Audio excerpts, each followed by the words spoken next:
Assalamualaikum warahmatullahi wabarakatuh. Perkenalkan, nama saya Irfan Lutfi. Di sini saya akan melanjutkan presentasi tentang penyebaran berita proklamasi. Sebelum saya memulai presentasi, saya akan memperlihatkan media dan catatan saya. Baiklah, di sini ada media saya.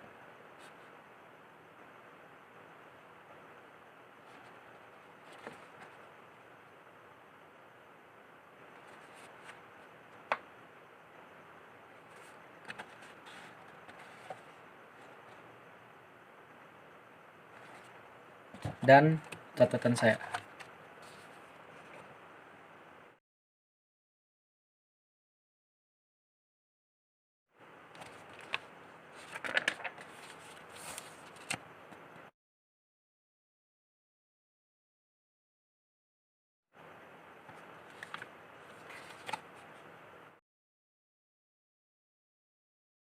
Lima, penyebaran berita proklamasi.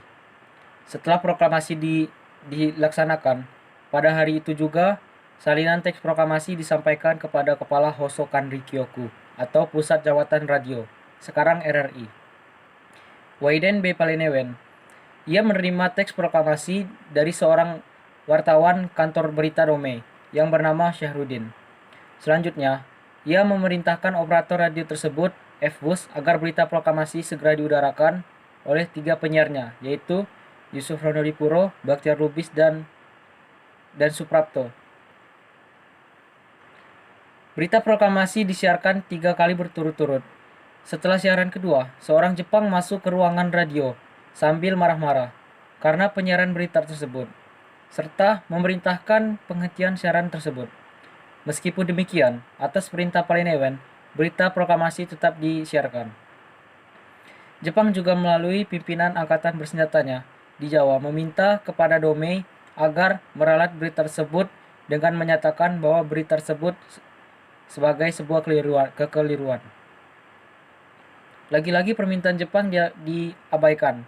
Sebagai akibatnya, kantor Dome disegel pada tanggal 20 Agustus 1945 dan para pegawainya dilarang masuk. Sekalipun pemancar pada kantor Dome disegel, para pemuda bernama Yusuf Ronodipuro berhasil membuat pemancar baru di Menteng 31 dengan kode DJK 1. Dari sinilah selanjutnya berita proklamasi kemerdekaan disiarkan. Selain melalui radio, berita tentang kemerdekaan Indonesia disebarluaskan juga melalui media massa ataupun coret-coretan di dinding kota.